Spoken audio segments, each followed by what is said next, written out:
വചനവീഥിയിലൂടെ father ജെ.ബി. Puthur. വിശുദ്ധ ലൂക്കാ രചിച്ച നമ്മുടെ കർത്താവ് യേശുമിശിഹായുടെ പരിശുദ്ധ സുവിശേഷം. അധ്യായം 10 1 മുതൽ 16 വരെയുള്ള വാക്യങ്ങൾ. 72 പേരെ അയക്കുന്നു.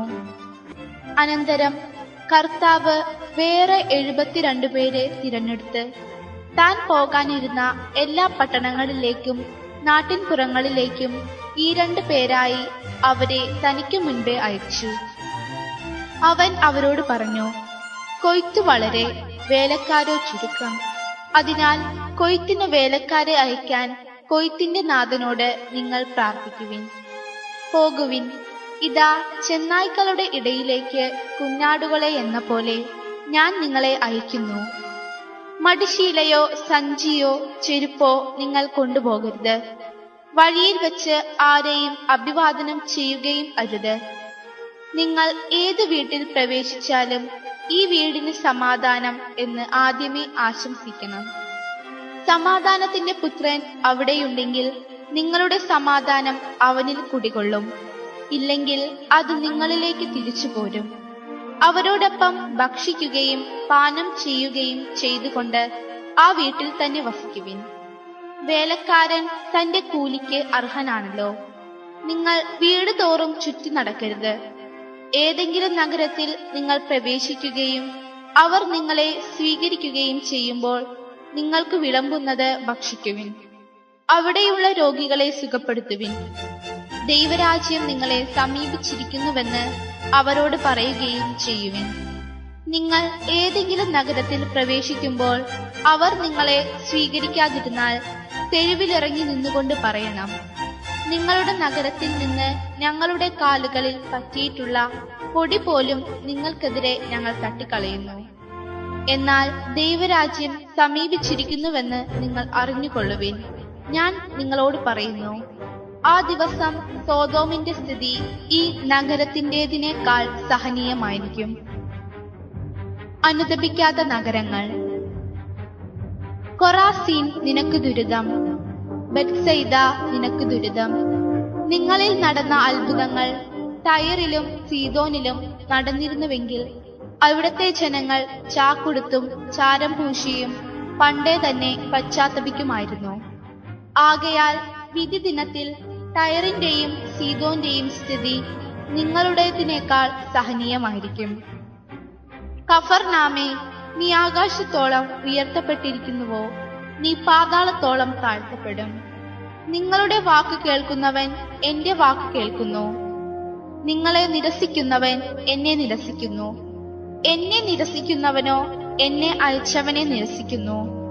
ദൗത്യ നിർവഹണം. യേശു നൽകുന്ന സന്ദേശം. തന്റെ പിതാവായ ദൈവത്തിന്റെ ആസൂത്രിതമായ പദ്ധതി ഒരു ദൗത്യമായിട്ട് ഏറ്റെടുത്തുകൊണ്ട് അത് അതിന്റെ പൂർണ്ണതയിൽ നിർവഹിക്കാനുള്ള ഉത്തരവാദിത്വ ബോധമായിരുന്നു യേശുവിന്റെ പ്രവർത്തനത്തിന്റെ ചാലകശക്തി എന്ന് വേണം വിചാരിക്കാൻ. അതിനെ ഒരു സെൻസ് ഓഫ് മിഷൻ, ദൗത്യബോധം എന്ന് വിളിക്കുന്നതിൽ തെറ്റില്ല എന്നാണ് എന്റെ ഒരു നിഗമനം. യേശു താൻ തിരഞ്ഞെടുത്ത് പരിശീലിപ്പിച്ചു കൊണ്ടുവരുന്ന ശിഷ്യന്മാർക്കും ഈ ദൗത്യബോധം ഉണ്ടായി കാണാൻ അതിയായി ആഗ്രഹിച്ചു. തന്റെ ശിഷ്യന്മാരെയും കൂലിക്കാർ എന്ന രീതിയിൽ യേശു കാണുന്നതിന് പകരം ജീവിതത്തിൽ അനുവർത്തിക്കേണ്ട ഒരു കർത്തവ്യ നിർവഹണത്തിനുള്ള ദൗത്യബോധമുള്ളവരായിട്ടാണ് യേശു തന്റെ ശിഷ്യന്മാരെ നോക്കിക്കാണാൻ ആഗ്രഹിച്ചത്.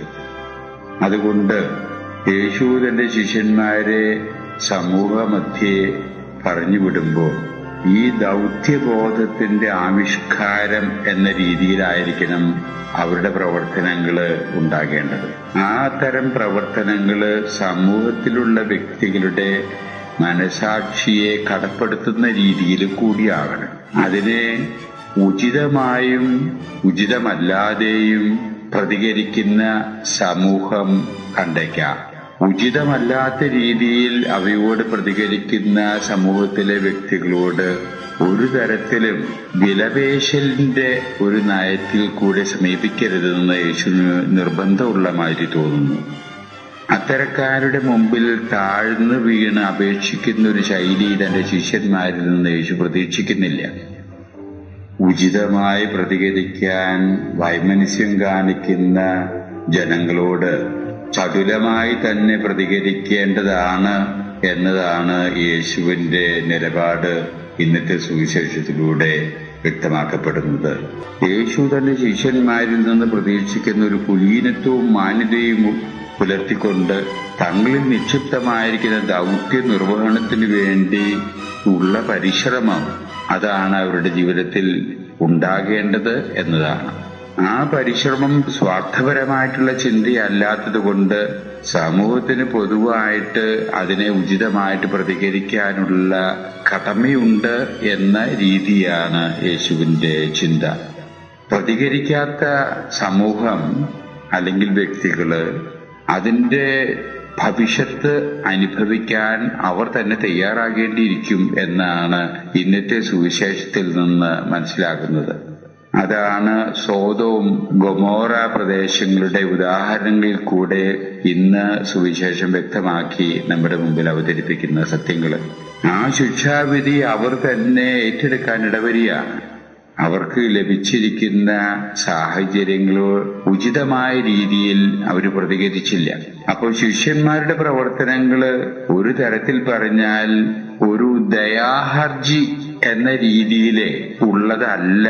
ഒരു ജോലി എന്നതിനേക്കാൾ മാന്യതയുള്ള കുലീനത്വമുള്ള ദൗത്യബോധത്തിന്റെ നിർവഹണത്തിലേക്കാണ് അവർ വളർന്നു വരേണ്ടത് എന്നാണ് യേശു ഇവിടെ വ്യക്തമാക്കുന്നത്.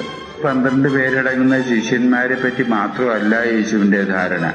പുരുഷാന്തരങ്ങളിലൂടെ താനുമായിട്ട് ബന്ധപ്പെട്ട് തന്റെ അനുയായികളായിട്ട് തീരാൻ ഇടവന്നിട്ടുള്ള നമ്മൾ ഉൾപ്പെടെയുള്ള വ്യക്തികളിൽ നിന്ന് യേശു പ്രതീക്ഷിക്കുന്നത് ദൗത്യ നിർവഹണത്തിന് വേണ്ടി നമ്മെ തന്നെ സമർപ്പിച്ചിട്ടുള്ള വ്യക്തികൾ എന്ന രീതിയിലാണ് നമ്മൾ ആയിത്തീരാൻ യേശു ആഗ്രഹിക്കുന്നത്. അങ്ങനെ വരുമ്പോൾ അത് നമുക്ക് തന്നെ ഒരു തരം മാന്യതയും കുലീനത്വവും വ്യക്തിപരമായ രീതിയിൽ നമുക്ക് അത് പ്രദാനം ചെയ്യാൻ ഇടവരും എന്നതോടുകൂടി തന്നെ സമൂഹത്തിന്റെ മുമ്പിൽ നമ്മൾ നാണം കെട്ടി അരക്കേണ്ട ഒരു യാഥാർത്ഥ്യം എന്നതിനേക്കാൾ സമൂഹത്തിനും ഒരു ബാധ്യതയുണ്ട്. അത്തരം ദൗത്യങ്ങളെ വേണ്ട വിധത്തിൽ ആ ദൗത്യങ്ങളോട് പ്രതികരിക്കാൻ എന്ന ഒരു ബോധ്യം ചിന്താരീതിയാണ് യേശുവിൻ്റെത് എന്നാണ് ഇന്നത്തെ സുവിശേഷത്തിൽ നിന്ന് നാം മനസ്സിലാക്കിയെടുക്കേണ്ടത്. ഇത് ഒരു കുലീനത്തുള്ള ആശയമാണ്. ഇതൊരു മാന്യത നൽകുന്ന ഒരാശയമാണ്.